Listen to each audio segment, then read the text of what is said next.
Hey there, welcome to this video where we, the experts here at Magoosh, are going to explain just what is up with changes to scoring with the launch of GMAT Focus and why you must use the score concordance released by GMAT in evaluating your GMAT scores. If you're enjoying this video so far, don't forget to like and subscribe to get the latest news and tips for the GMAT Focus exam. So let's get to it. First up, here is the most obvious change. Unlike classic GMAT's 200 to 800 range, the Focus Edition score scale goes from 205 to 805. Why shift the scores by 5 points? Well, a key reason is so that admissions committees can differentiate between GMAT and GMAT Focus scores. But there's certainly more to it than just telling the two exams apart. The old version of the GMAT based your total score on your performance in just two sections, quantitative and verbal. Your analytical writing assessment and integrated reasoning scores did not factor into that total score. They were there, but in a more what we might call supplemental capacity. For GMAT Focus, the AWA section has been removed, and the integrated reasoning section has evolved to become the new data insights section. That means there are now 3 sections in play. So what does that mean for scoring? By incorporating 3 versus 2 sections, the Focus Edition places more emphasis on skill versatility and thus offers a more comprehensive evaluation of a test taker's performance. The 3 sections, quantitative, verbal, and data insights, each have individual section scores on a 60 to 90 scale, and each one of those sections contributes equally to your final total score on the Focus's 205 to 805 scale. Now, there are a lot of layers of complexity in how Focus has updated GMAT scoring. We're going to talk about a few of the higher level details. Traditionally, many test takers deprioritize the integrated reasoning section, budgeting most of their prep time for improving weaknesses and building skills in the quant or verbal sections. With the introduction of data insights and the fact that Focus weighs each section equally, the new scoring system has created an opportunity for those whose strengths lean or are biased towards either quant or verbal to have a greater fighting chance at achieving higher total scores. Another major change is Focus has updated its algorithm. It has been adapted to more accurately assign scores given the growing number of global test takers. It is no secret that over the years, shifts in GMAT scores have led to uneven distributions, and that has made it challenging to understand differences in test takers' performances, especially at higher levels. Both classic GMAT and Focus have 61 different scoring levels. However, Focus has 40% more levels allocated to higher scores, which means a more nuanced and precise evaluation of those scoring at the higher end of the scale, and greater differentiation in terms of percentile rankings. Accordingly, there are fewer scoring levels and less percentile differentiation at the lower end of the scoring scale.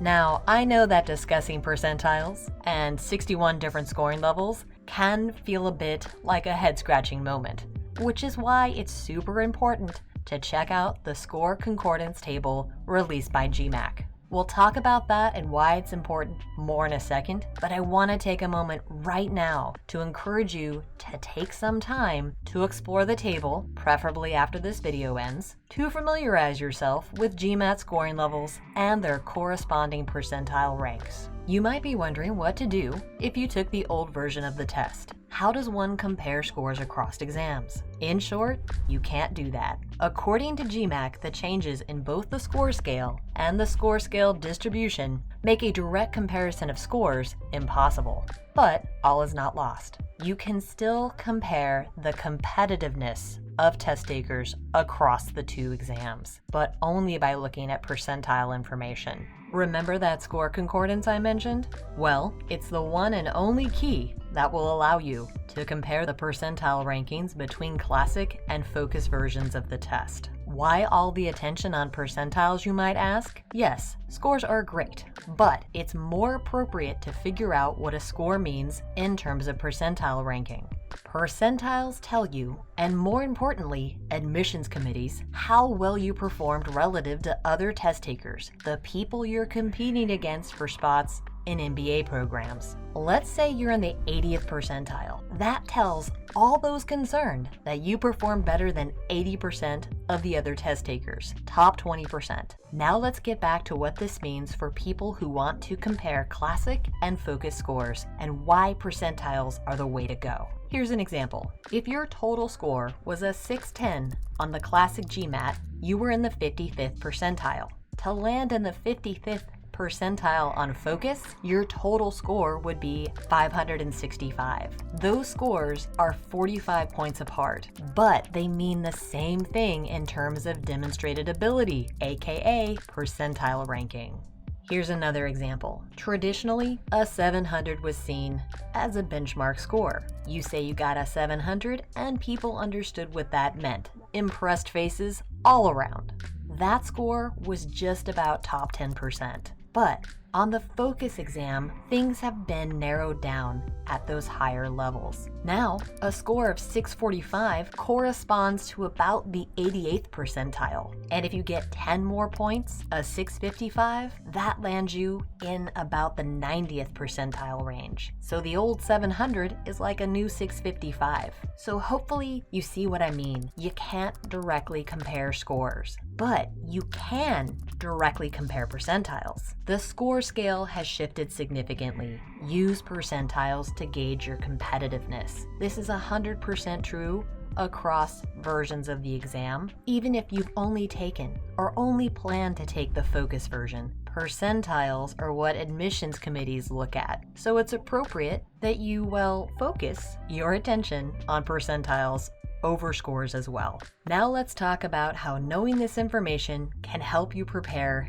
to take GMAT Focus. First, you must prepare for the data insights section just as intently as you prepare for the quant and verbal sections. It's worth 1/3 of your total score, and you do not want a poor performance in data insights to drag down your overall score. Number 2, if you have taken the old GMAT and will also take the Focus edition, you must use the score concordance and percentile rankings to understand how your past performance compares to your focus performance. Number 3, even if you are only taking the focus version of the exam, be familiar with the score concordance. Your percentile ranking is what admissions committees use to determine relative competitiveness, so it's important that you know what your score level translates to percentile-wise. Last thing, the GMAT Focus format introduces several user-friendly features that you will want to take advantage of. There are fewer questions to navigate. The test is shorter. You now have the option to edit and review up to 3 questions in each section. Although, to be honest, how helpful that truly is remains to be determined. But you do have the flexibility to choose the order in which you will take the different sections, and that certainly is beneficial. All in all, these changes increase your ability to implement your best strategies for success and decrease some of the stress associated with the old exam. In order to excel, you still need to diligently prepare. Although it is shorter, GMAT Focus is still demanding and requires that you are at the top of your game in your ability to effectively analyze data and navigate complex questions. Thanks for watching.